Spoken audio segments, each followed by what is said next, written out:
When you know that you are queer, but your favorite drink is beer, that's gayish. You can bottom without stopping, but you can't stand going shopping, that's gayish. Oh, gayish, you're probably gayish. Well, life's just too short for narrow stereotypes, so it's gayish. We're also gayish. It's Gayish with Mike and Kyle. Hello, everyone in the podcast universe. This is Gayish. The podcast that will probably piss on you if you ask nicely. Very nicely. Okay, yeah. I'm Mike Johnson. I'm Kyle Getz. We're here to bridge the gap between sexuality and actuality, and today we're going to talk about misogyny. Yeah, it's going to be fun. It's going to be good. It's going to be an enjoyable, uplifting episode, surely. No one's going to leave feeling bad about themselves. Themselves or the institutions of which they are part of. Or the culture. Or anything. Yep. But first, I have some feedback. Oh, no. No, it's fine. Oh. On our episode about blacksmiths, I talked about The Simpsons. Oh, yeah. We got this feedback from a couple people. The episode that I brought, the segment that I brought was Homer being homophobic and worried about Bart being gay. Yeah. Danny on our Facebook commented, "I love this episode because it taught me new things." Thanks. That's good. I do want to say that the of our show. Of our show. Not the Simpsons. I loved The Simpsons, just so you know. No, our episode. I do want to say that the reference about The Simpsons episode wasn't homophobic. I grew up watching that show, and my best friend is a huge fan of the early seasons. That episode features John Waters and is supposed to be an episode about tolerance. Homer, like any parent, was scared at first that Bart was gay, but Homer realized by multiple interactions in the episode that he shouldn't be afraid. It came out in the 90s and was pretty open about accepting homosexuality for its time. So don't judge a TV show episode by one scene. Well, okay. I think that's good advice. Yeah. In general. Yeah. I don't know. This comes up from time to time on the show or just in like conversation with friends or whatever. I don't know how much like for its time should forgive things. You know what I mean? That's weird. I would have thought you would have thought the opposite. My instinct is to like love my grandparents even though they were racist, you know, as a product of their time or whatever. Same thing with like TV shows or other cultural phenomenon. It's this like desire to I don't know. It's sort of corollary to that is like it's okay to like Harry Potter because you started liking it before you knew that she was a horrible person. Yeah. And, anyway, you like it in a way that doesn't give her money. Well, yeah, but yeah. All I'm saying is I'm trying to be more sensitive to like sometimes it's okay to not forgive things just because they happened a long time ago. Yeah. But this was like, we weren't seeing the full context of the episode. So the episode was actually about tolerance. So it was intentionally Homer was being homophobic to demonstrate character growth by the end. Yeah. So we missed that part of the episode and just thought it was a random homophobic thing they did. Yeah. Which it wasn't. Yeah. Yeah. Cool. Well, thanks for the feedback. Yeah, we got that from a few people, so thank you for the comments on that. You know what, Kyle? What? It's announcement time. What announcement? Well, so I didn't know when the right time to do this was, so we're going to do it now. Now, why not? The 2024 Dickbag Fuckface Asshole Award. Are you going to keep going?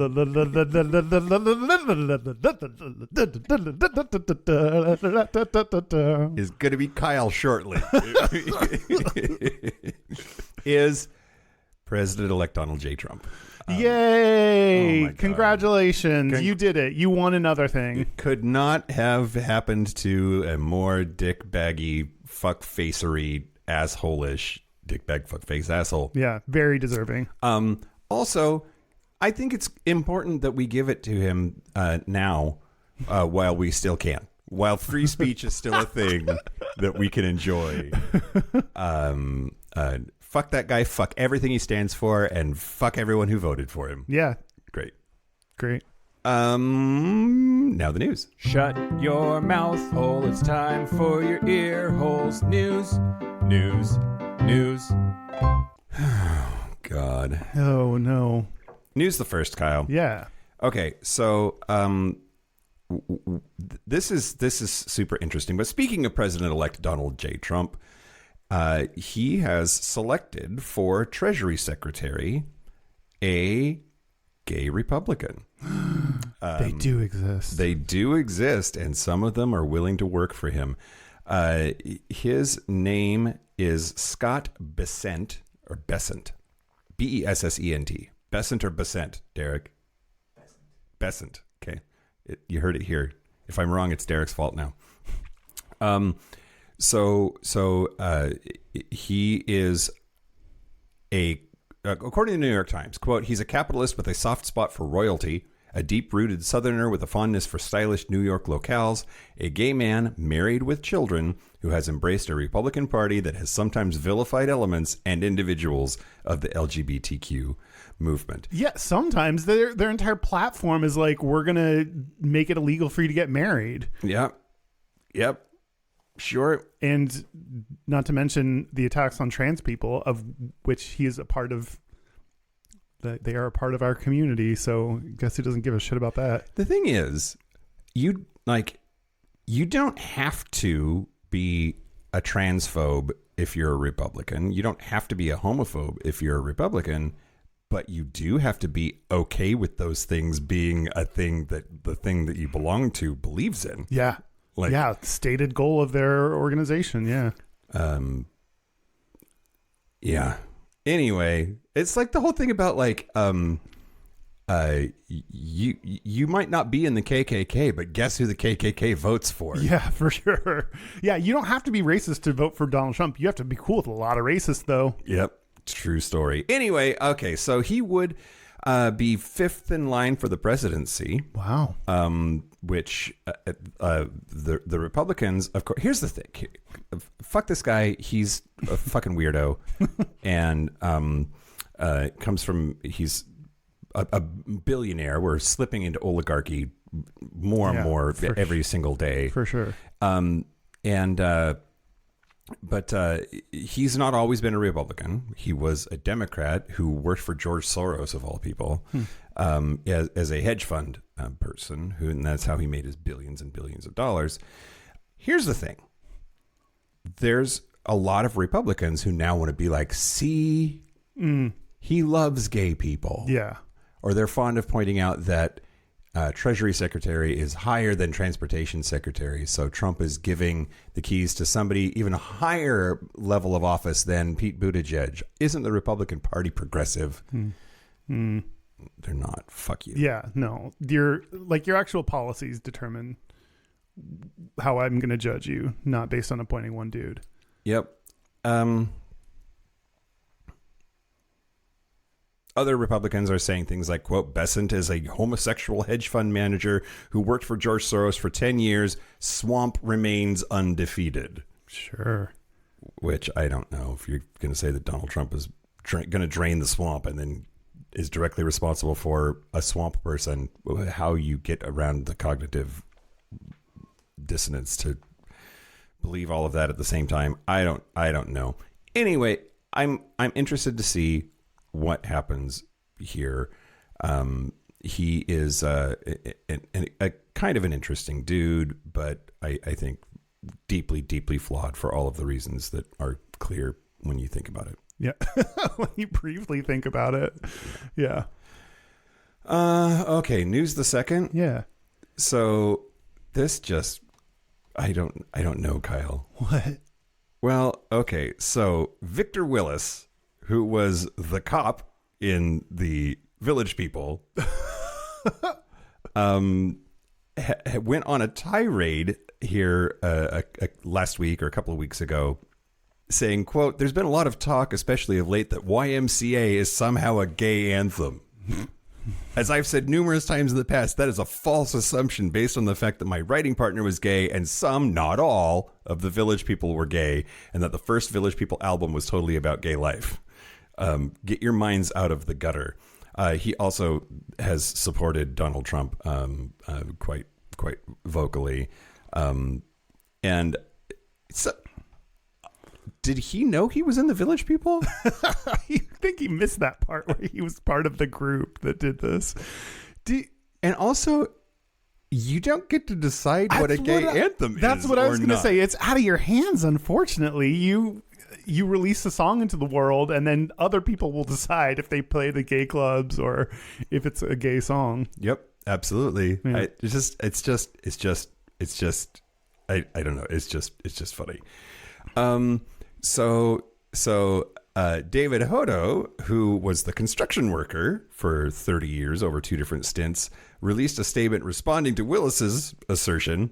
And he says that Jacques Morali, who co-wrote the song with Willis for YMCA, and he was gay. He died in 1991 of AIDS-related complications. But he said, quote, "Just to be clear, there would be no YMCA song without Jacques Morali. He came up with the hook, as he did with all the VP music, after Randy Jones took him to a YMCA and introduced him to several gay adult film stars who worked out there." Like, it's because he had a grand old time with a bunch of gay porn actors that he wrote that song. It was pretty gay. It was... just gay. It's just gay. It's just gay. And if you didn't know that, Mr. Willis, what you talking about? And to get this defensive this late in the game about that song, like you're so late to try to defend this music. Well, and it's because Donald Trump was using it at rallies. Yeah. And people were like making fun of the fact that it's a gay anthem. Do you know, like, it's a gay anthem? Are you unaware? Yeah. While you're doing your jerk off 2 dudes at the same time dance to the YMCA song. It does look like that. It is gay. Very gay. Yeah. Anyway, also, the YMCA was known as a gay hookup spot in San Francisco at the time. It was brimming with Navy men returning from World War II. That's why they have a song called "In the Navy." Also, apparently the YMCA has been advertising its services with homoerotic imagery dating back to the 1880s. Really? So, like, come hang out here. We have shirtless, sweaty dudes has been, like, part of their bread and butter for marketing since, again, the 1880s. Wow. Anyway, it's super S-gay, and this guy is just a clown and in denial. Yeah. Republicans. Yeah. Sorry that's so loud, everybody. Oh, my God, Kyle. What? Hey, Kyle. Hey, Mike. We're live and in person. We're not live. It's been You and I are alive. It's been a minute. Life is live, Kyle. Life is happening live. That's true. Yeah, we're in person. We've been recording remote because you moved into a new place. We're in a new studio spot. Yeah, it's not decorated yet. Some of you are going to see some of this on video later, but we're getting there. Yeah, it's an accomplishment just to be here, just to be alive. Yeah, but that does mean new noises to learn about and care about and try to mitigate. And that's a loud furnace that's now loud in here. Do you think you can hear it? Yeah. Let us know, everybody. Yeah. YMCA is gay. Okay. News the last. Wait. What? Wait. No, I said great and right at the same time, and it came out weird. Okay. No, I'm glad. It's like when you... Thanks for stopping on that and calling it out. Have fun editing this one, Kyle. Yeah. Okay, so news the third. Prattville, Alabama was hosting its Christmas parade, and one of the entrants, by the way, Prattville, Alabama is a city of about 40,000 people. One of the groups that applied to have a float in the parade was Prattville Pride. Oh.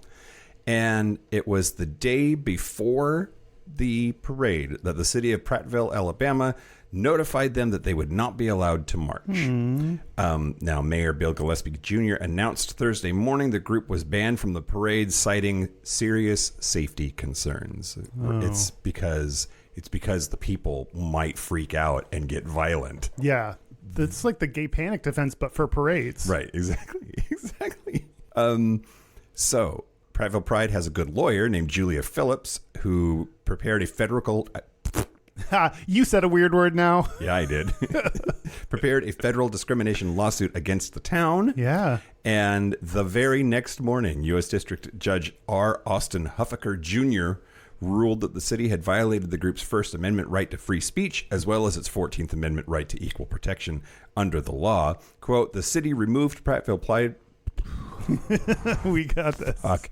The city removed Prattville Pride from the parade based on its belief that certain members of the public who oppose Prattville Pride and what it stands for would react in a disruptive way, but discrimination based on a message's content cannot be tolerated under the First Amendment.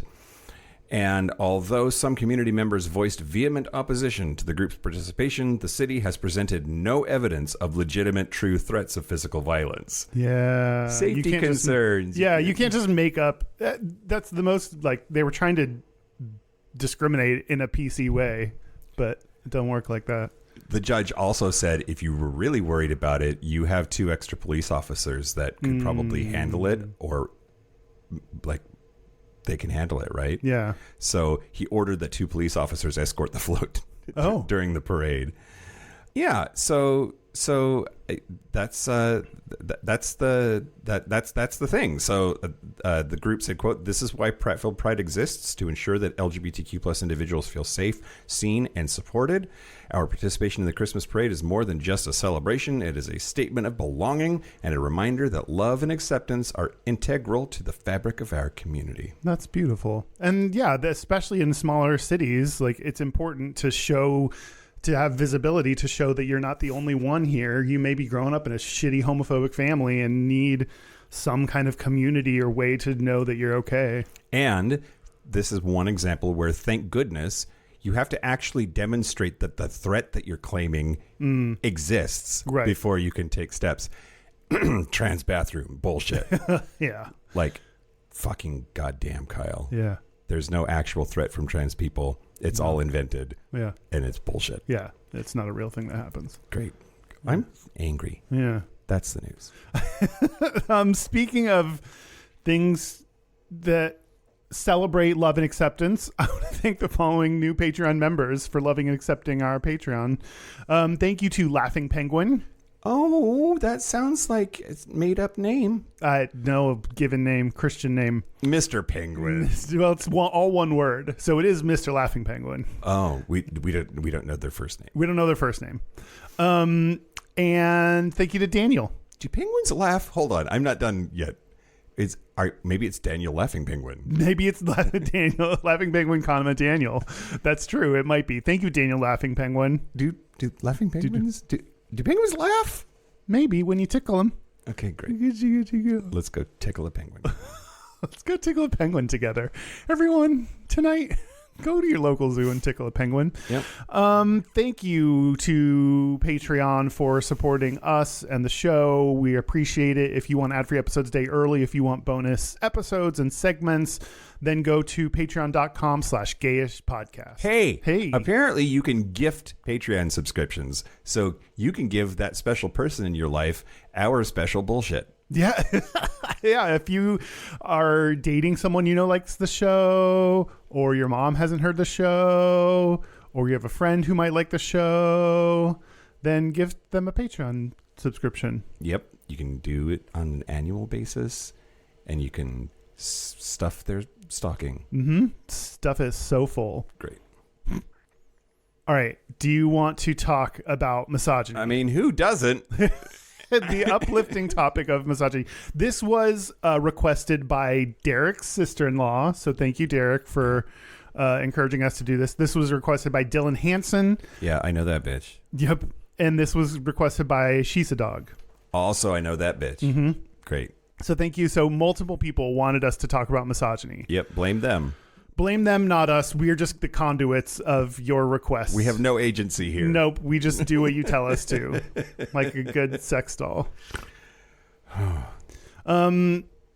Why? What's the is there a point to us doing misogyny? Surely there's is there a thesis statement we have for? Well, first, there's an entire chapter in this really great book I wrote with you. About misogyny? About misogyny in one aspect.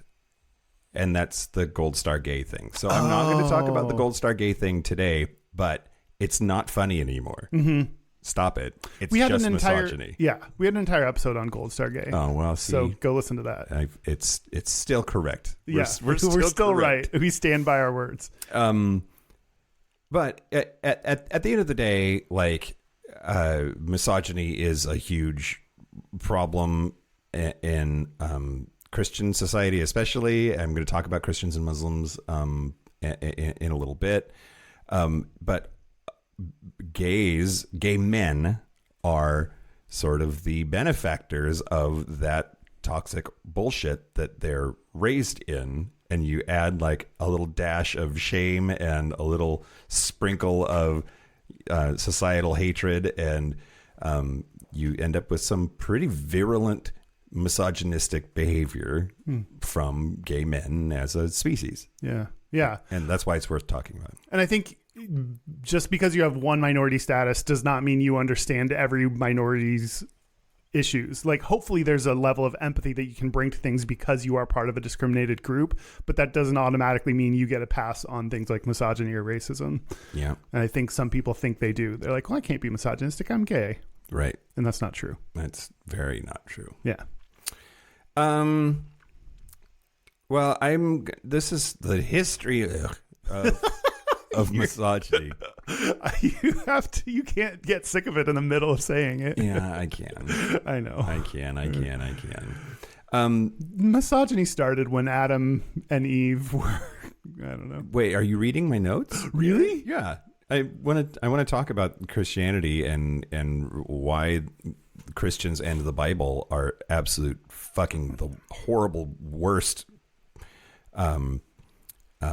pushers, endorsers, purveyors. Thank you, Kyle. God bless you. I'm a writer. Purveyors of misogyny and misogynistic culture. Yeah. Well, Eve is just a rib. Allegedly. There's like anybody who's like the Bible is literally true has never fucking read the first page of the Bible. There's 2 creation stories that don't match up right in a row. They can't both be true. They just can't. Anyway. Okay. Language. I wanted to talk about language. Okay. Because the whole thing is people need to understand misogyny by breaking it down into its Greek roots, I think, sure. And then understanding the way that those roots are used for other words that, like, it just makes it make sense. The landscape makes sense after you start like picking it apart a little bit. So, miso, M-I-S-O, is a prefix from the Greek soup. That means it is a soup, but that's Japanese. So misogyny is based on miso or miso, which just means hatred. And there's several flavors that are worth knowing. And then gyne, gyne, meaning woman. Now, other kinds of misogyny, or not misogyny, but miso something.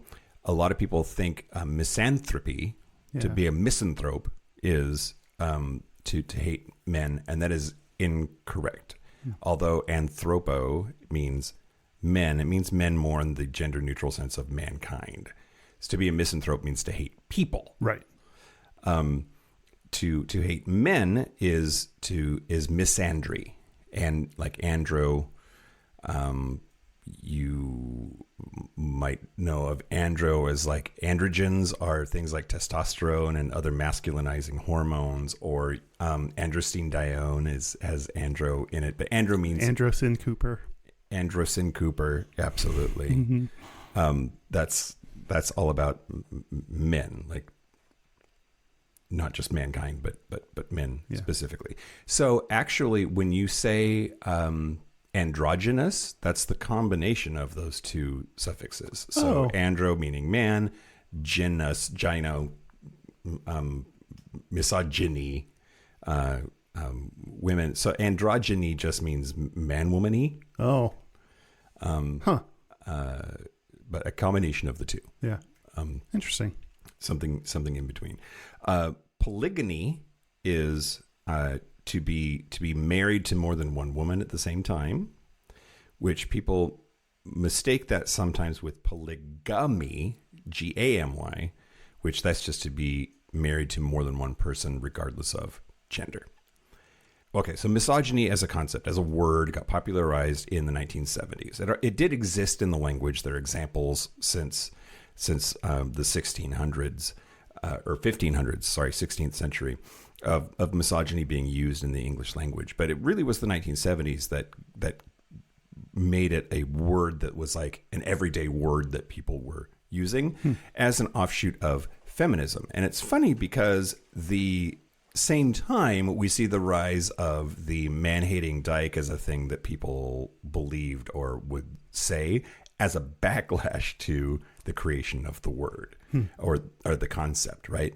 Like it's this this whole thing about like to be a feminist is bad somehow because it means that you hate men. Right. And that's not true and has never been true. That's one of the persistent myths about feminism.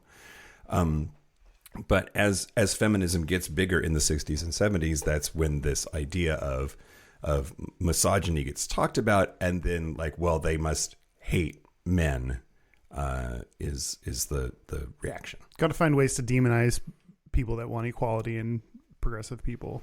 I think because change is hard, and so you got to try to look for something bad in it to, I don't know, help soothe yourself or help explain why you're misogynistic or something. I don't know. Yep. Yeah. And there's also like the whole thing that like white people hate being called racist more than they hate racism. Yeah. I think the same thing here, that like people who are part of the patriarchy, which men don't have a monopoly on patriarchy or patriarchal behavior. Women are totally capable of buying into it themselves too. Men are more the problem. But like women can police each other's sexual behavior and bodies and forms of dress and choice of career just as much as men can. But again, men are the problem for the most part. But people, I think, hate being called a misogynist more than they hate misogyny, which is just, humans are weird, man. So I did want to talk about this note from, this is from the Wikipedia article, actually, that anthropologist David D. Gilmore argues that misogyny is rooted in men's conflicting feelings, men's existential dependence on women for procreation, and men's fear of women's power over them in their times of male weakness, contrasted against the deep-seated needs of men for the love, care, and comfort of women. A need that makes the men feel vulnerable. Ooh, and men don't like being vulnerable. That's the stereotype. Yeah. Anyway. Yeah, for sure. Including gay men, some would say. I don't know. What do you think? I think we're better at, because we break out of the stereotype of men, we're able to show emotions and therefore vulnerability a little bit better. I think we're more societally permitted to. I think you see a straight dude that is vulnerable or cries or whatever, and there's a lot of judgment, but a gay man, you're like, understand it. Yeah. Yeah. Okay. I think, I don't know if I agree totally. I think that I think the mask for mask toxic gay male culture is just as broken emotionally as straight dudes are or can be. Like, I agree with you in general that there are a lot of gay men who have that experience that you just outlined, but I don't know that it's universal. Like, it still feels like there's a bunch of dudes who are dudes first and gay second and have all of the trappings of the horse shit that comes with being a dude. Yeah, for sure. Okay, so here's the thing. Eve ruined everything. You already talked about Eve, like briefly, but both for Judaism and for Christianity, but Christianity takes it to a next level. The hatred of women starts with Eve ruining everything. So in the Garden of Eden, they're naked and running around and blissfully happy, and the snake convinces Eve to eat of the fruit of knowledge from the apple. And Eve totally tricks Adam into eating this apple with her. And that's when they notice that they are naked and they hide their bodies in shame. And that's the original sin. And everything's downhill from there. But it's her fault. It's the woman's fault that everything in the entire universe is fucked up. We're kicked out of the Garden of Eden, paradise, because of a woman's behavior. Yeah. And it includes all of this like symbolism around women are colluding with the devil, the snake. Women are deceptive and are manipulative. She like totally like gets Adam to eat this apple because she's conniving. And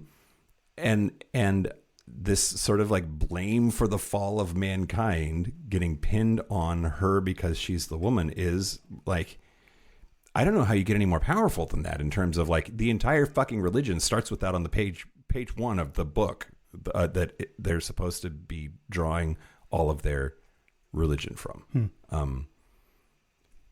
Yeah, and if you believe that literally, that women is your downfall, that's hard not to let that seep into the rest of your life and behavior. Absolutely. If you've been like raised believing that. Yeah. And like I was raised in a Christian tradition. I mean, you were too, but like I actually like had some church stuff. I didn't go to church. Okay, so I want to bring it to the gay stuff though, because okay. I do think that this is where the road from misogyny to homophobia is very short. Yeah, for sure. So Christianity also has this go forth and multiply thing, right? God said, go forth and multiply. And that does require sperm and eggs, right? And traditionally that happens biologically between a cis man and a cis woman, right? The woman then is supposed to bear the children, and it's an oppressive arrangement because it implies that she has no agency in the matter. It doesn't matter that it's her body. God said your job is to have kids. That's her role. Having these babies it's not up to you. It's what God wants. Yeah. And it really also then sets up homophobia in a way, right? Like if your job is to procreate, if God says this is your job, and gay sex, they're very fond of pointing out all the time, Kyle, gay sex does not result in offspring. Thank God. So you're wasting jizz. Yeah. We're wasting the jizz. My God, I waste so much jizz. I wouldn't call it a waste, but that's me. And waste. That's what my new line is going to be like. Waste your jizz on me. Waste your jizz. You're a jizz wastebasket. I'm a jizz receptacle. And so it creates this mind fuck also, I think, that, well, if God said your job is to procreate and to sin is to go against God, then to be sinful, you can't just be born that way. It must be a choice. God has put you in a position to decide whether to comply or not. So you can't be any other way. You are just being obstinate. And so that feeds into being gay as a choice, being gay as a sin, and all of that is wrapped up in this same just procreation is the thing. That's why we get to subjugate women. That's why we get to treat women the way that we do. And that's why gays are bad and evil. And it's all, again, right there in the very beginning of their supposedly super great book. Yeah. It's the Bible. Super great. I like that way to describe it. Now, I have been picking on Christians, and rightly so. And Islam goes even further, arguably, right? What do they say? I know about Christianity. I don't know about Islam.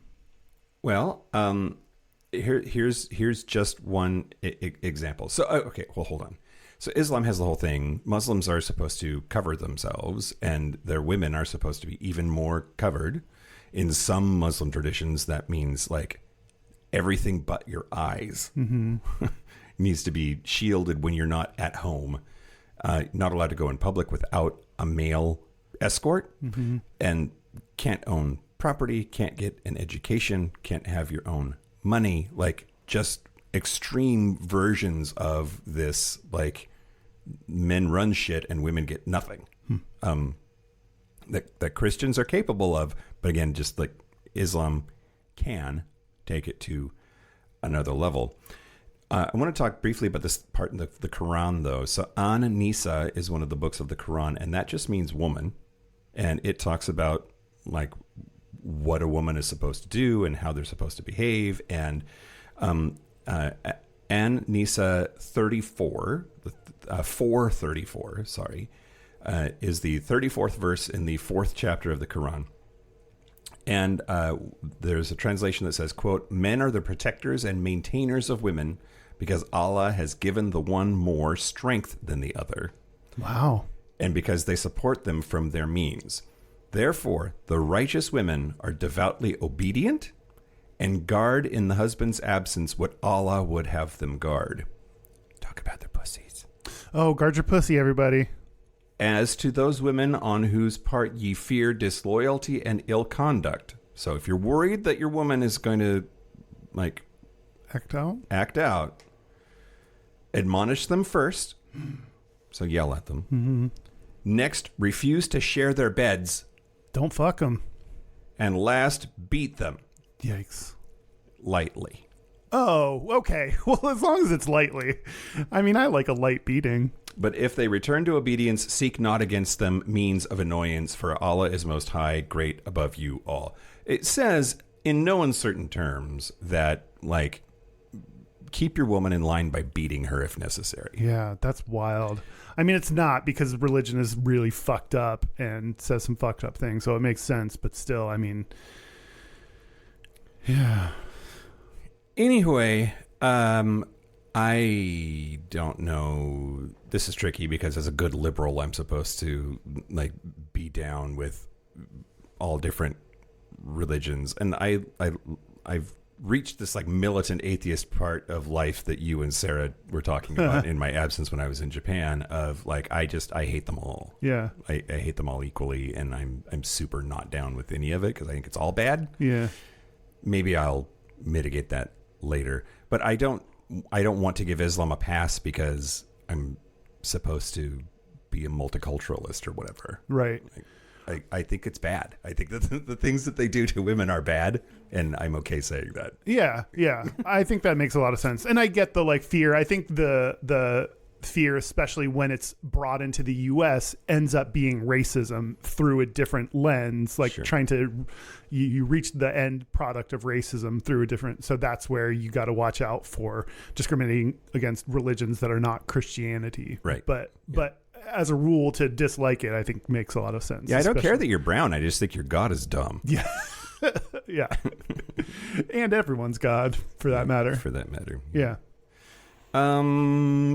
Yeah, anyway, we can roll into the next thing, but thanks, religion, for fucking everything up. God, yeah. And I mean, the amount of people that are trained through religion that are grow up with these lessons being taught to them. Misogyny is institutionalized in that way. That's one of the many ways that it's just kind of how we live our lives, is through this lens of misogyny. Yep, absolutely. I think, okay, I think the whole rape culture thing is absolutely an extension of exactly this. The whole, like, she got raped, well, what was she wearing? Like, the implication is that it's the woman's job to control the sexual urges and behavior of men. All of that is just wild that we accept it. Yeah. And there are lots of men and women who fully believe that. Yeah. Anyway, sorry. Go ahead. Well, Another way that we kind of train ourselves in misogyny is through Urban Dictionary. I'm going to tell you a little bit about... Speaking of misogyny, I mean, some of the, like, look up Portuguese breakfast. That's like misogyny. All of those random sex positions that you can find in Urban Dictionary, usually there's a substantial, like an entire cup of misogyny included in them. What's a Portuguese breakfast? It's where you scramble eggs in her vagina. What? Or something? Is it that warm? Is it like a skillet down there? I didn't know it could heat up my eggs. I guess it technically keeps eggs warm. Anyway, okay, I'm going to read a couple definitions. The first one is feminism. This is the top definition for feminism. I'm so worried, Kyle. Oh my God. Feminism is a word that means equal rights for women. Okay. We're good so far. Great. Okay. Technically, most feminists should actually be called humanists. I'll ignore that since it was, and to some extent still is, an important movement. Way back in the day, life was pretty damn bad for women everywhere. No vote, no driving. You know about that stuff anyway. Eventually, much of the inequality disappeared thanks to the hard work of early feminism. Sadly, some still persist to this day. Fortunately, most people accept that such social changes are bound to be gradual and eventually true equality will exist. This is the type of world that everyone should strive to live in, not just feminists. But alas, in more recent times, there's been a growing movement of militant feminism. This is alternatively known as female chauvinism and feminazism. These people often demand more rights than men have, usually by arguing that they are superior to men and blame men for everything. Yes, men started wars. Are you saying that women wouldn't have? Hillary Clinton supported the Iraq War. Margaret Thatcher sent troops to the Falklands. To propagate such a view on man is sexist view, you chauvinist pig bitch. Such a view is not part of feminism, or at least its original usage of the word. These people are betraying the women who fought for their rights. Possibly the worst part about them is that they are either the prevalent female authors and commentators for feminism on Urban Dictionary, or that these women are denying the existence of female sexism has taken seed among the feminist movement. I've talked to these people in real life, not on the net. They do exist. No, they don't, and you haven't. Like... Or don't beg the exception. Yeah. Right? This is like this motherfucker who's going to be the Treasury Secretary for Trump does not mean that he's suddenly pro-gay because he has a gay. Yeah. Like you can't listen to that Owens bitch. What's Candace Owens? Candace Owens and say that like this is how black people feel. Yeah. For sure. No. Yeah. That is not what feminism is. Feminazis as defined there do not exist, at least not in numbers that are worth giving a fuck about. Yeah. Like it is an invention meant to make the true feminist movement look ridiculous. Right. So that then you can not actually have to think about any of it. Yeah, exactly. You get to discount the entire feminist movement because of this subgroup that you claim exists that you believe is actually fighting for more rights than men get, which is so fucking stupid. Yeah. The number of people too that think about gay rights as being like they want special rights, they want more rights than us. What, like, it's straight people already have all the rights. What more rights do you think we could be going for? They think that because we get a month that they should get a month too, and it's like you have all the months. Yeah. Another definition I'm going to tell you about is sex. Great. When you shove your dick into a lava lamp because you're lonely as fuck. Wait, what? I don't know. That's the top definition for sex. But what's important there is the assumption, your dick, the assumption that you have a penis. Yeah. Okay. That's pretty prevalent. So so I'm going to tell you a study that they did on Urban Dictionary called Neologizing Misogyny. Urban Dictionary's folksonomies of sexual abuse. Okay. Yeah. This is what I was a little bit talking about. Like what? Just Urban Dictionary really is like there's a cup of misogyny in all of these like fun or funny sexual positions that get fun labels. It's fucking misogyny. It's like there's a lot of toxic masculinity wrapped up in like total objectification of the woman in the scenario in order to accomplish your like funny thing. Yeah. Like, Yeah. Ugh. Well, this study actually like reviewed and classified and identified what the level of misogyny was on Urban Dictionary. Great. This came out in 2019, published in New Media and Society, a peer-reviewed academic journal. Wait, is that right in the name? Because I feel like if it's right there in the name, it shouldn't.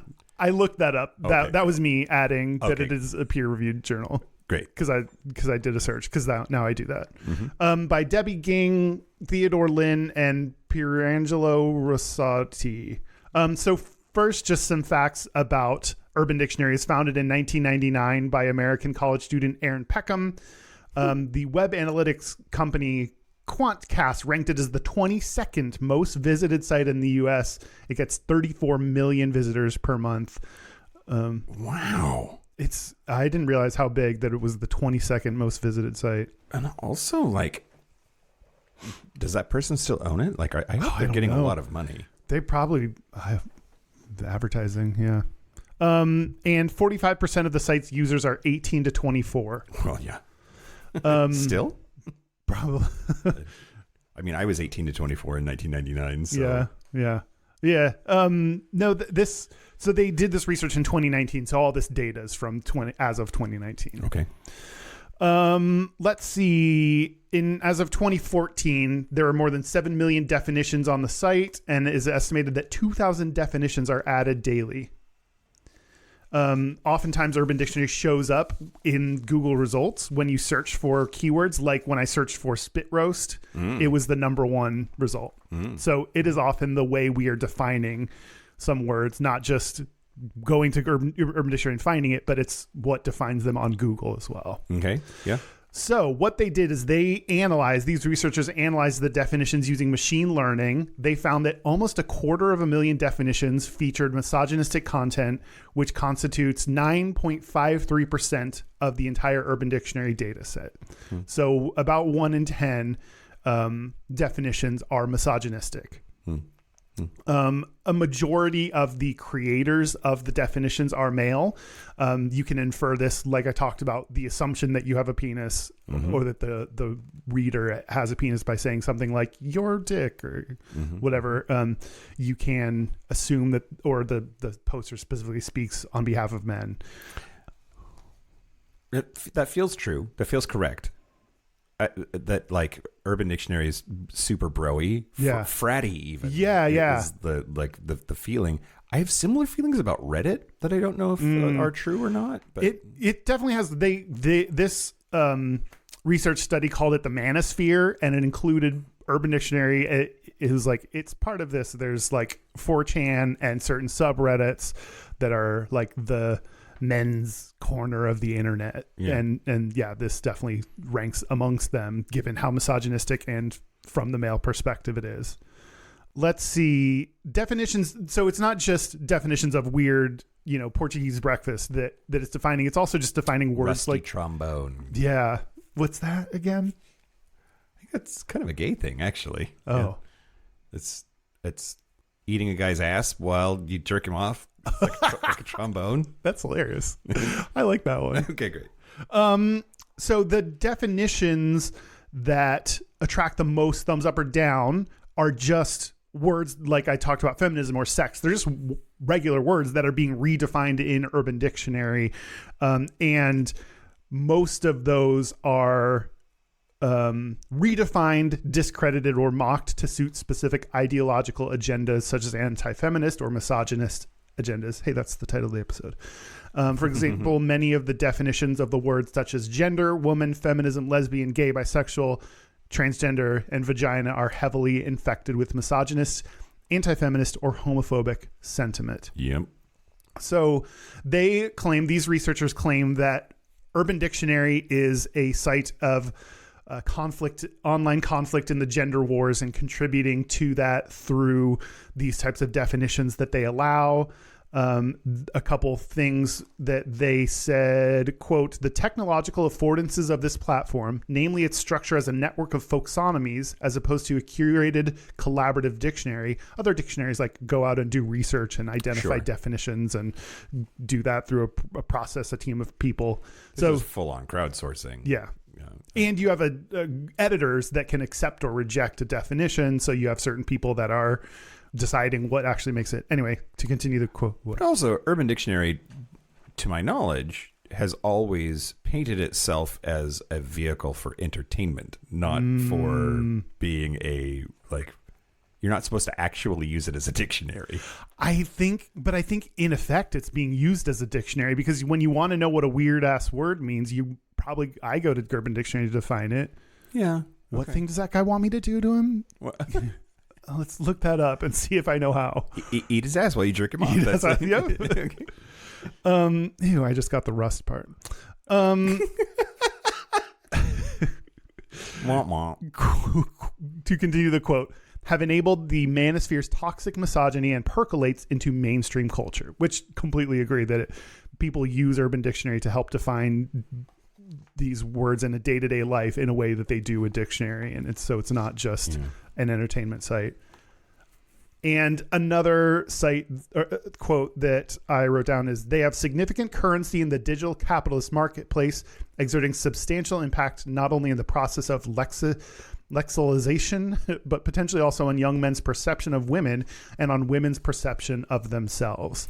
So if young people especially are using these definitions, and odds are you'll find a misogynistic one when looking it up, then that tints your view of women and your behaviors. Yeah.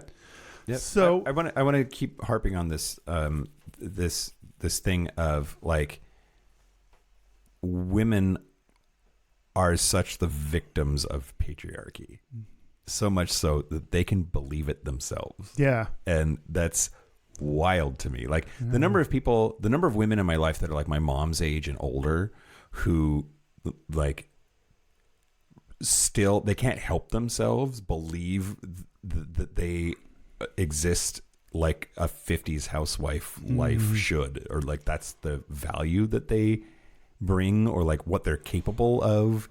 Like, it's wild to me the number of women that like don't think they can drive because that's what they were told, and they're like actually really good at it, or better than like a lot of men are, because they're more observant and patient. It's just one example, but like it's insane to me the number of things that women can believe about themselves because of all of this horse shit. Yeah, it's hard not to buy into, like, if the systems are misogynistic and you grow up within the system, even if you are a woman, it's hard not to grow up believing some of these things are true. Yeah. And just being like, it's not even something you believe. It's just like how you were shaped. Yeah. Is through this lens. Yep. Yeah. I remember my grandmother feeling naughty or like subversive because she wore pants. Wow. God, that's wild. Yeah, she's dead now. Okay. She's not wearing pants no more. No. What was she buried in? I don't think she was buried in pants. Mom's mom wore pants all the time. She's like, fuck it. Dad's mom? Yeah. No. She wore secret pants. Is that it? Yeah. Yeah? Yeah. Okay. Well, The Advocate wrote an article called 15 Signs You're a Gay Misogynist. Cool. This is from 2016, so it's been around for a while, but I wanted to talk about these 15 signs you're a gay misogynist. Okay. Yeah, and I think gays need to listen up because, like I said, a lot of them assume that they can't be misogynistic because they belong to one oppressed group of people, and it doesn't work like that. Yep. Well, I'll read the intro here. I'm not going to read all of the text for all of these. I think we'll get the gist enough that we can talk about them ourselves. But here's the intro to the article. Gay men tend to enjoy talking about cock.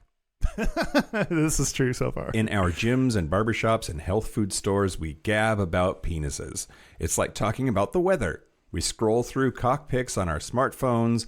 Dick innuendos linger at the end of every double entendre and witty comeback, but when we hear vagina, the word is nearly always the butt of a joke, one made at the expense of women. Mm-hmm. It's time to face a blunt fact. This is the systematic oppression of women, an injustice we contribute to every time we call women bitches and think it's okay because we're gay. On the eve of a political administration that is decidedly anti-women, this is right before Trump took office the first time. Oh, boy. On the eve of a political administration that is decidedly anti-women, with a president-elect who has freely bragged about sexual assault, we can no longer sit idly by and allow this behavior among gay men to continue. Browse these 15 signs that you might be part of the problem. Number 1, your Grindr profile says mask for mask. Yeah. Do people still do that? Do you still see that?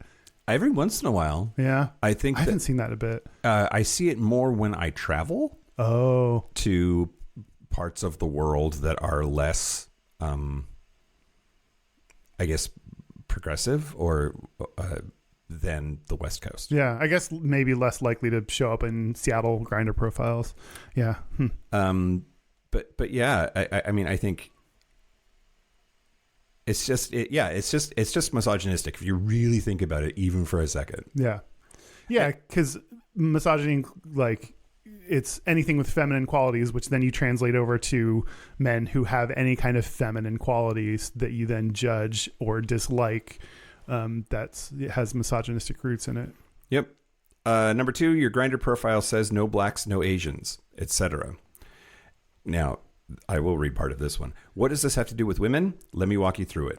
Blanket refusals to a certain demographic of gay men, black, Asian, pause, kinky, indicate that you're the sort of person who refuses to see people beyond their membership in said demographic. Oh, very true. It's very, very true. Here's the thing. My advice on Grindr in general, stop saying what you don't want. Mm-hmm. Just stop. You don't have to be into everything. That's not what I'm saying. Just like... are hordes of people that you're not into reaching out to you, and it's just so fucking traumatic and difficult for your life that you need to prevent them from talking to you in the first place. It's fucking stupid. Yeah. Stop it.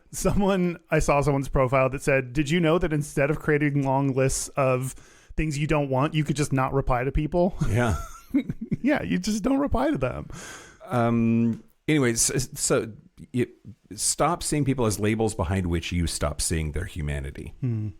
And this article says this is how misogyny thrives. When we tell ourselves that everyone who is female or everyone is femme behaves a certain way, and when we pass on this lie to others, we allow prejudices, stereotypes, and falsehoods about these demographics to spread and become reinforced. It's hard because humans categorize things as a useful tool, like we need to in order to stay safe. We categorize things. We use our past experiences to put people in boxes. And when you meet someone, you're white, you're a woman. What's your job? I'm starting to place who you are as a person by using my past experience and by using categorization. And so it's a natural thing for us to do to start to put people in boxes. So I think it's hard because some of this comes so naturally to us, and in some ways is there to keep us safe. Yep. So tribalism. Yeah. So it's hard to break some of those habits sometimes. And if you think you're probably misogynistic, like by living in a misogynistic system, you probably are misogynistic and need to actively, unless you've done a lot of active work, to break yourself of it. Yep. Number 3, you act disgusted at the mention of vaginas. Yeah, that's a big one. Grow up. Yeah. Like performative disgust is a thing that I'm sure I talked about in the Gold Star Gay episode. I know I talk about it in the book. I really think that it's probably performative. Yeah. Like if you curl your face up like you just ate a lemon because somebody said the word vagina, that is just you playing out a script. Yeah. Which I definitely did. I think part of being gay, when I started out being gay, was trying to live by others' expectations of me. And that is an expectation, is that we don't like vaginas. And so I definitely performed that. Yeah. And again, I feel like a broken record on this one. I'm not telling you to be into vaginas. That's fine. Right. If vaginas aren't for you, vaginas aren't for you. That's okay. Great. It's the need to like make the big dramatic full body noise face thing. That's like, it's totally unnecessary. Yeah, for sure. Okay. Number 4, you frequently parrot sexist lies about women. Like what? Women are emotional. Women are flighty. Women travel in packs. Women are weak. Women cry easily. Women are soft. Women are dishonest. Tough, strong women are bitches. Women who have lots of sex are sluts. Like, these are all lies. We've been told these lies repeatedly by a patriarchal society that still oppresses women by repeating and reinforcing these lies every day. If you parrot these lies, you've been duped by a system and taught misogyny, and it's time to break out of it. Yeah.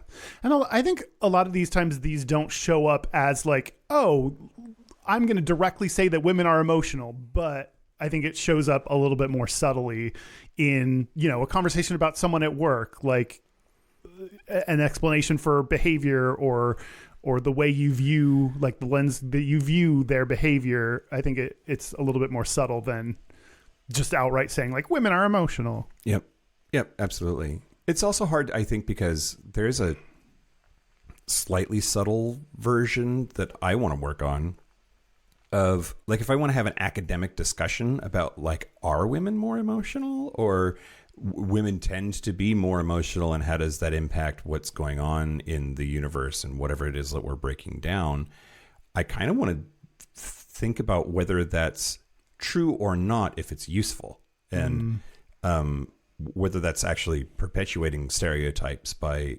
including that. I'm not sure. I don't know. You did it at the top of the show even, right? Like talking about how like gay men have sort of a right to be, not a right to be, but permission to act more emotionally because they're already breaking out of the social norms or whatever. Yeah.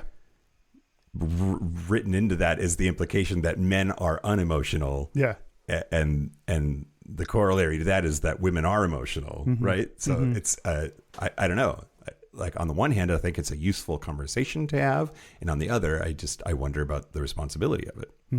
It's interesting. I mean, that's our entire show, is like the responsibility of, when we talk about things, are we perpetuating them, or are we, and hopefully we're doing it in a way that criticizes or addresses those or has conversations about real life phenomena. Yeah. But I don't know.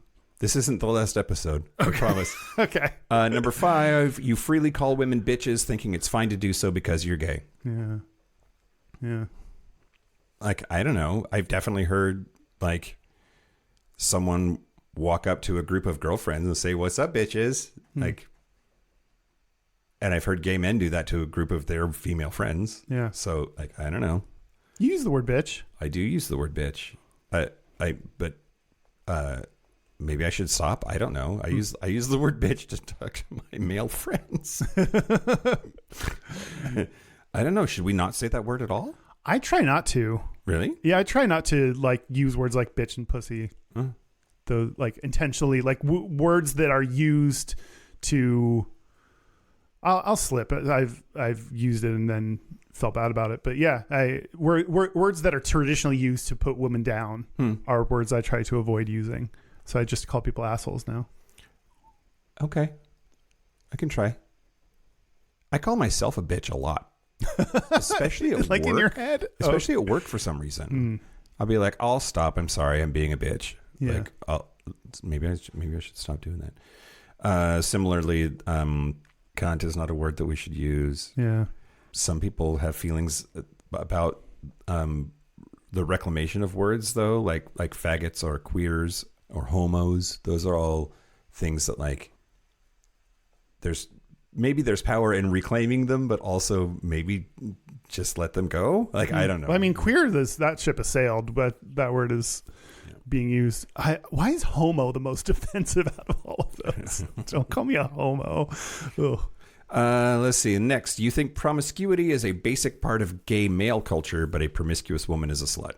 And I don't know. Yeah, men get rewarded for their sexual conquest. Well, and like we just whenever you're watching porn, it's always like slut takes it. Like the bottom is always described as like, you know, gangbang whore. Like we use the same language that people use for women for the bottoms. I see it all the time in porn. Although I do think of a man whore as being a top. That's well, because it has the word man in there, like that makes it masked. That's bad. Yeah. When is the last time you heard the word man whore? maybe it's just the sites I frequent. I don't Oh. know, Kyle. Number 7, you use feminine pronouns in a derogatory way, particularly when making fun of other gay men. Oh.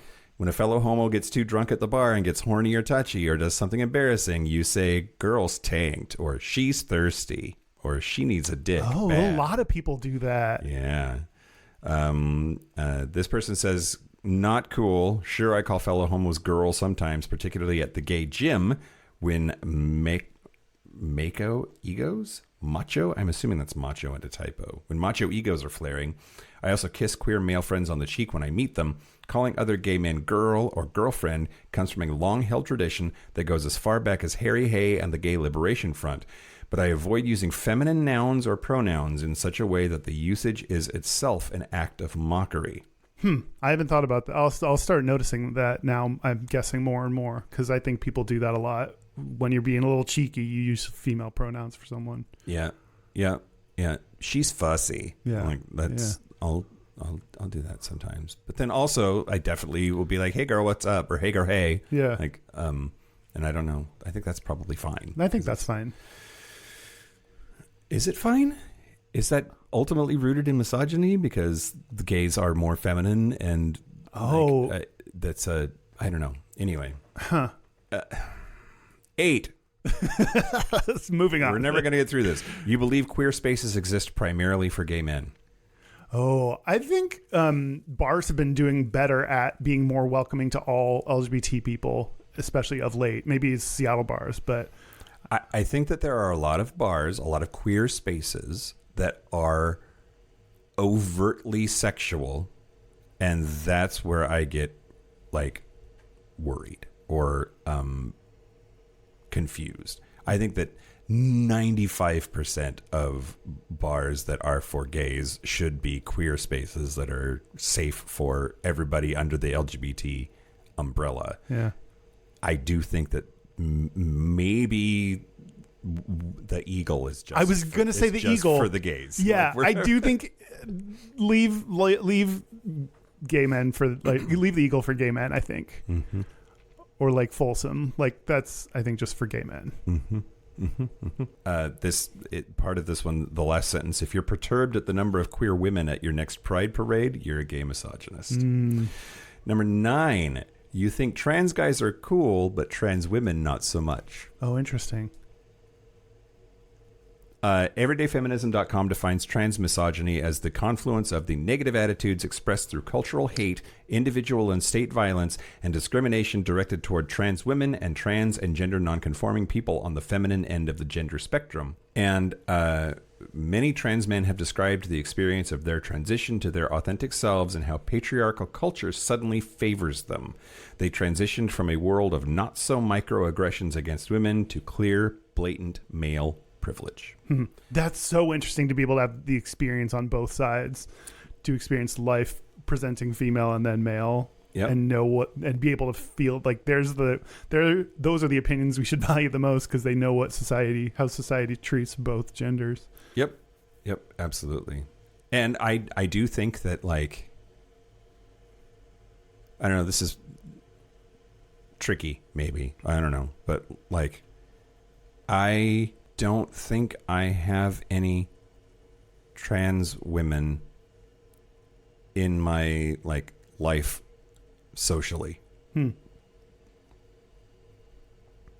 Few lesbians, few non-binary people, few trans men. Not a lot of trans women. Hey, don't know. Sarah. Hey, Sarah. Sarah counts. I mean, and if she were here, I think we would hang out. Yeah. Like, it's just, I don't know. I don't want to assume a problem unless there is one, maybe. Number 10, you're a self-identified gay bro. Oh, man, but I'm into them. Should I not be in? Probably shouldn't be into gay bros. Subreddit gay bros is highly problematic. I've met so many gay bros who hate women, hate femininity, and don't want anything to do with guys who act gay. And when they say this, they mean act feminine. Yep. Yeah, for sure. It's true. Yeah. Number 11, you have certain ideas about how feminine women should be.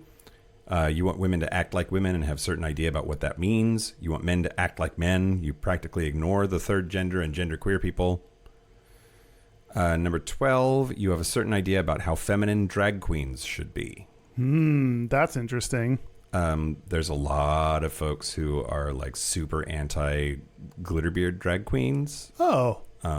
As being like, that's too mask, or like ruins it somehow.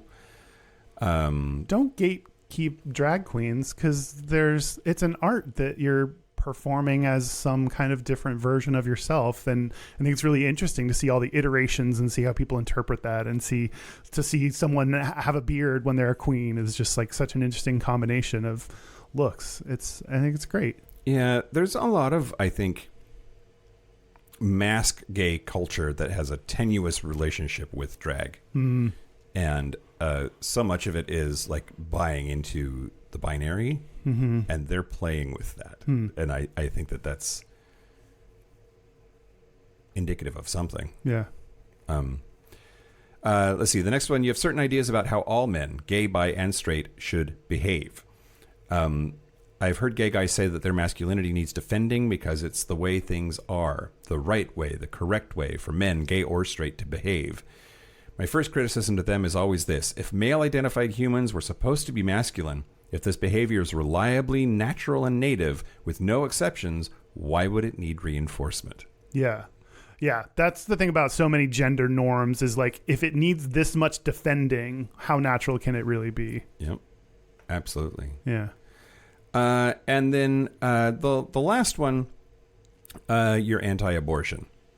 Oh. Basically saying, I think correctly, regardless of gender, regardless of sexual orientation, if you are pro-life, you're a misogynist. Yeah. Yeah, yeah. Well, because you believe that you're allowed to assert dominance and control over a woman's body that is inherently misogynistic. Yep.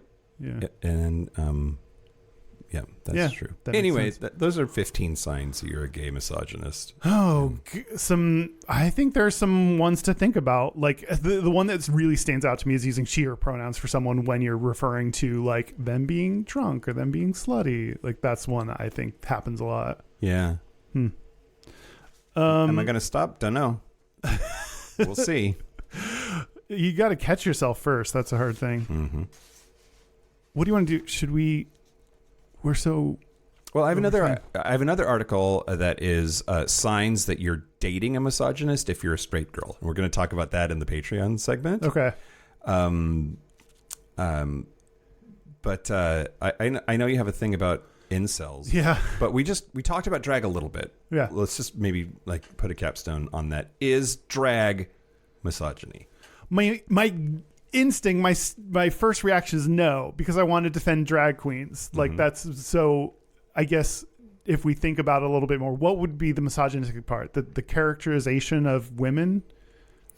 This that drag started as female impersonation and became a caricature of femininity that is not complimentary in its garishness or ridiculousness. Oh, and that modern drag has reached this phase where I think it likes to think of itself as not actually directly trying to be women, not trying to be real femininity, but some other thing that is just adjacent. But the roots of it, I don't know. but is it really trying to critique women? Is it insulting women?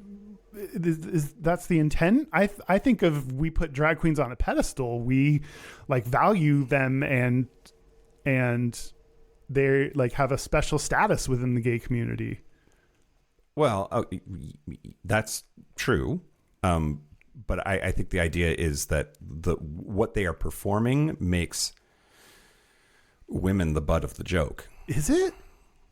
I don't know if I buy into that. I don't know if it's making women the butt of the joke. I don't think.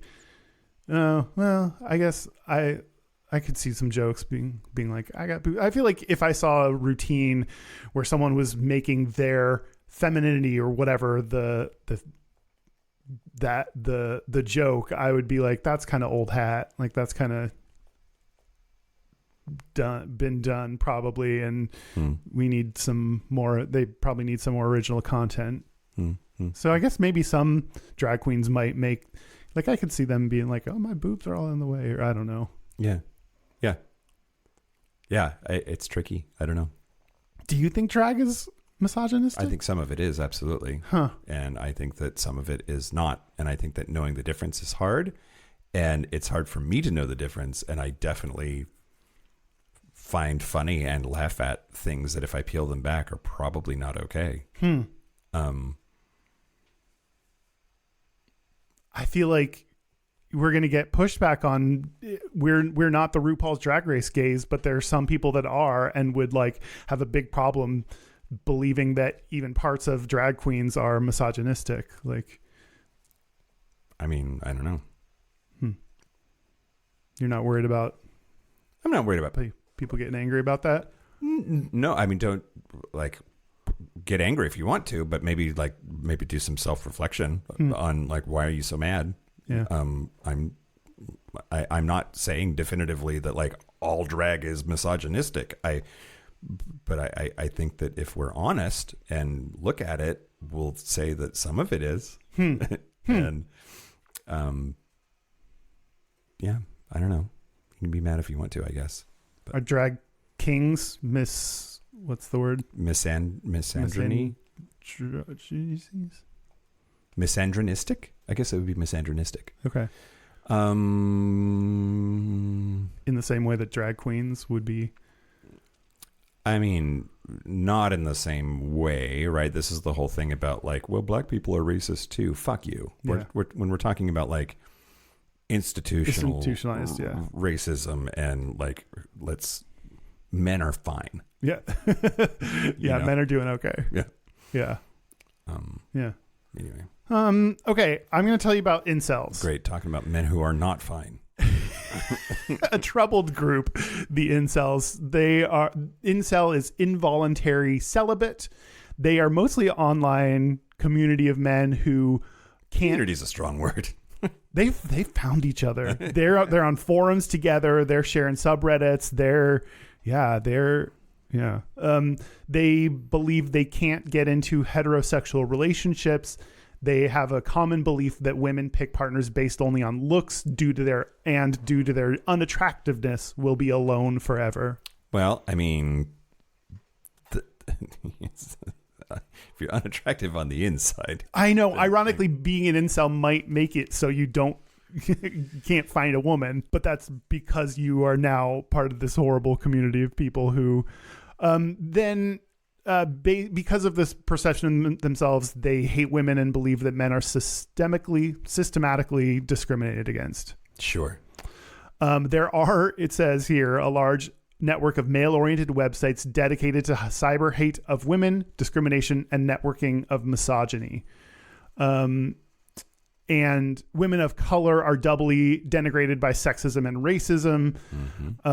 Incels endorse and participate in sexism, racism, and violence, and this manifests in real life. So the 2014 Isla Vista massacre happened because an incel named Elliot Roger I'm going to describe this massacre. In May 23rd, 2014, he first ambushed and stabbed to death his two roommates and their friend, killing them separately. He drove to a sorority house, and after failing to get in, he shot 3 women walking near the sorority house, 2 of whom died. He drove past a deli and shot and killed a man inside. He drove around Isla Vista, shooting and wounding several pedestrians from his car and striking others with his car. He exchanged gunfire with police twice, and after his car crashed into a parked vehicle, he was found dead inside with a self-inflicted gunshot wound to the head. Before doing all this, before going to the sorority house, he uploaded a video to YouTube saying he wanted to punish women for rejecting him. And he wanted to punish sexually active men because he envied them. He emailed a manifesto to people, which included his frustration over his inability to find a girlfriend, his hatred for women, his contempt for couples, and his plans for retribution. Oh, God. And this is apparently a staple in the incel community's discussion. Roger did self-identify as an incel, And incels have posted tribute songs to him, Oh, God. distributed shirts with his image. They refer to him as a saint or a hero. They celebrate Saint Elliot Day. Oh, God. Isn't this gross? On the anniversary of his attacks, they refer to him as ER, and his killings have inspired other similar crimes. People often use him as a cited source of like influence on their crimes, calling other attacks, referring to them as going ER. Ew. Yeah. So I think misogyny has really, online communities, and interestingly enough, like Urban Dictionary and other sites, have contributed to misogyny and incel culture, and that leads to very real violence against women. I gave an extreme example, but violence against women, domestic violence, is just one way that we see the manifestation of the hatred of women in physical form. Well, and the whole institution is built around this idea that like women owe you anything. Yeah. Right? Yeah. Yeah. Like, and it's an excuse for why you're alone. It's an excuse. It's like not being able to deal with your own emotions and reflect on why you're feeling that way and trying to find someone else to blame for being alone and sad. mm-hmm. I'm alone and sad, and I don't hurt any women. Should I become an incel? Well, okay. Not to put too fine a point on it, but is that like why you hate insta-gays? Like, is it? Oh yeah, because they're hot and I'm jealous for sure. I mean, isn't that the gay version of being an incel in a way? Like, maybe. But they're also ripe for comedy. They're like dumb and goofy and like post idiotic things that I think merit making fun of. yeah, for sure. Stupid insta-gays. I'm with you. I think as gay men, we are still part of a system that treats women in a different way, and we hopefully can take our learnings from being a discriminated group and try to understand and sympathize, but we'll never totally understand what that feels like, and we don't get a pass on them just because we're gay. And so we need to just like work on anti-racism, we need to work on anti-misogyny, becoming anti-misogynists. Okay. I agree with that. Yeah. Even if I fuck it up all the time. Yeah. Same. Is misogyny gay? No, it's an inherently straight concept in spite of everything I just said. I don't know. Great. Yeah. Okay. Did we do it? We talked about it for a little bit. This is a long episode. This is a long ass episode. Yeah. Yeah. I guess there's plenty to say. There's probably plenty more. Probably plenty more. I guess, yeah. Send in the hate mail, everybody. Is the gay community misogynistic? Yes. Okay. That was easy. You think it is inherently misogynistic? Or not inherently, but... Not inherently, but I think that there's a lot of, there's a lot of things that we should think about. Yeah. And I would like to be different if I had the power to make them different. Yeah. Yeah, I mean, the gay community, like I said, doesn't get a pass. Like, we are part of the system that is misogynistic, and we don't get to pretend like we're not part of it. Yep. We are still part of the society that is inherently misogynistic. Yep. Based on how it's set up. So, yeah. Yeah, I think we did stuff. Well, do you want to take a break? Yeah, let's take a break and beat some bitches. Oh, Jesus. Break. This is the part where Mike and Kyle take a break. Are we back? We're back. We're back. We're going to do our Gayest and Straightest. We're going to do our Gayest and Straightest, but first, local gay bar review. Ooh. I didn't do one last week because I didn't think I could sing the theme song. Because you were sick? Because I was sick. Yeah. This time I'm going to talk to you about the Unicorn in Bangkok, Thailand. Oh, cool. Yeah, okay. we have a bar in Seattle called the Unicorn, Yeah. which I don't know if I've done many local gay bar reviews of Seattle bars. Oh, you have so much content ahead of you. So much. Okay, so I actually didn't have plans to go to the Unicorn. I just happened to walk by it. It is in Salam 4, which is the big alleyway that I was talking about that had like a shitload of bars, gay bars down it. But they were showing the swimsuit portion of the Mr. Thailand competition on the TV screens, and I happened to see it, so I was like, okay. Drew you in? I went in. The hot boys on the TV made me go there.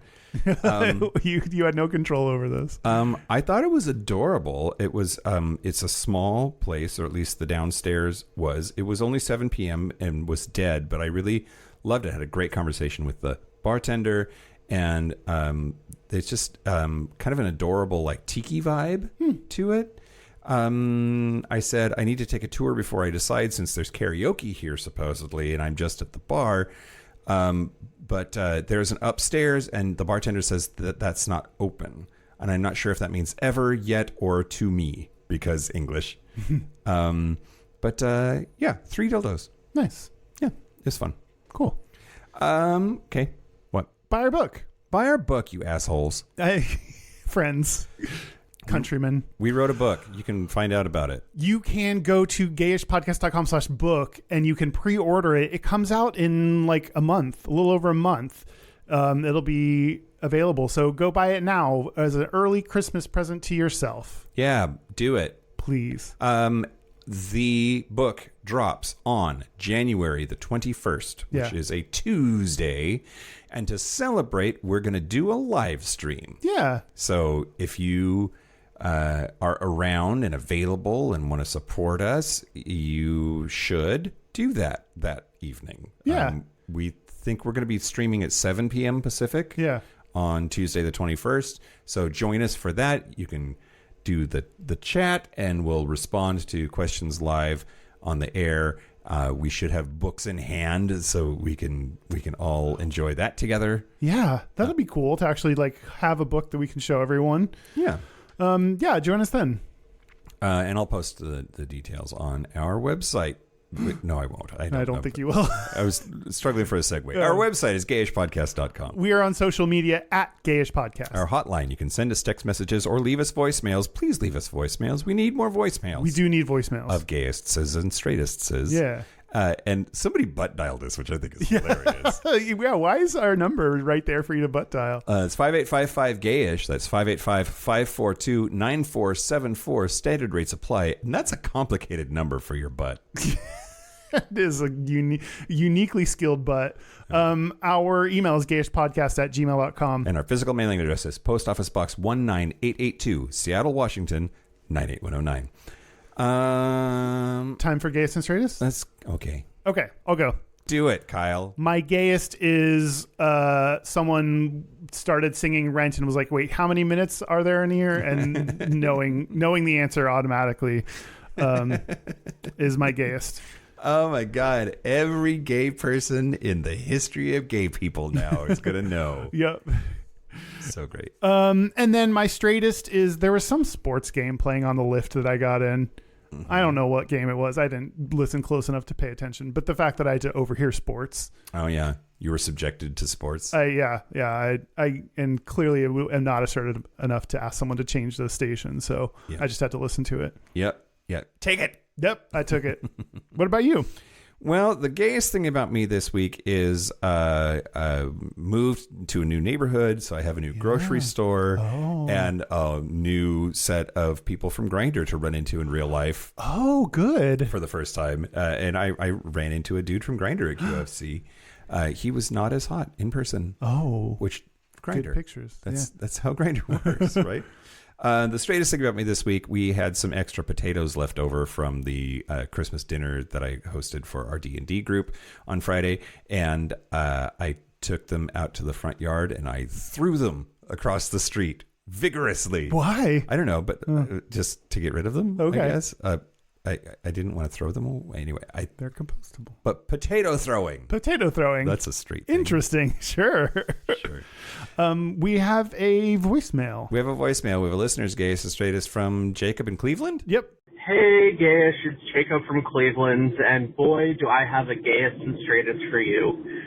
So, my straightest is that I went out to some gay bars and did not drink, so I was completely sober. Got hit on by a guy who invited me over, who was very drunk. I said, sure, not planning on staying, but just to take him home because he was going to drive. He did not know where he lived, apparently, so he suggested we go to the bathhouse and sleep it off there. I said, okay. So we went there. He promptly fell asleep. I said, well, I'm here, might as well go around. And this is now my Gayest. So I ended up seeing a friend, and we were friendly. And then went to go check on the guy, and he was still asleep. Went back to hang out with his friend. Then went back to the guy this morning, and he was gone, and my car keys were gone. So I had to file a police report at a bathhouse about my car being stolen. Luckily, I knew the guy's information, got the police report all filled out, all that jazz. And as I was walking to go see if his car that he had left was still there, the cop who took my report pulled up and said, yeah, your car's still there. So this dude literally stole my car to go get his car and left my car just sitting on, like, parked on the side of the road, unlocked, with my keys in it, in a not amazing area of Cleveland. Left me no message, said nothing, left no note or indication that this was going to be a thing, and also left my car reeking of booze.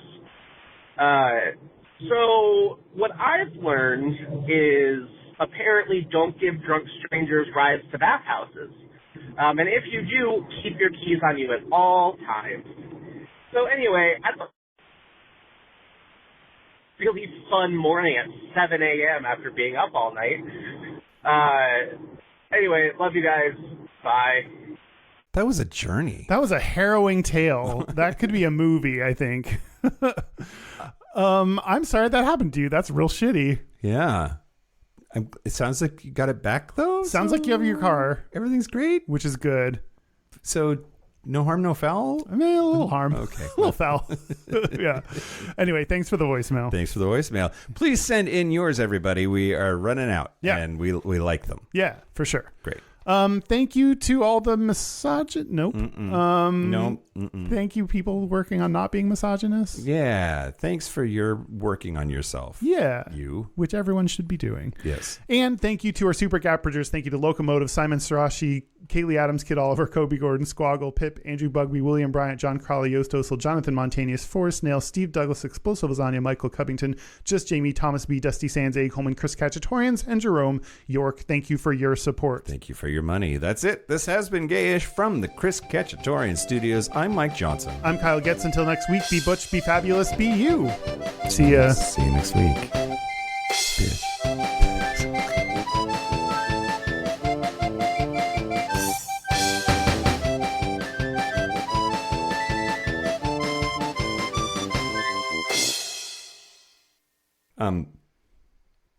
Oh no, Kyle. What has happened? Wow. There's a build up to that. There's a wind up. I still have like some, I don't know, flu-like symptoms. Oh. My GI is upset. I'm sorry. But I'm on the mend. I'm way better than last week. Okay. I thought I was going to die last week, by the way. Everybody. You didn't. You made it. Crisis averted.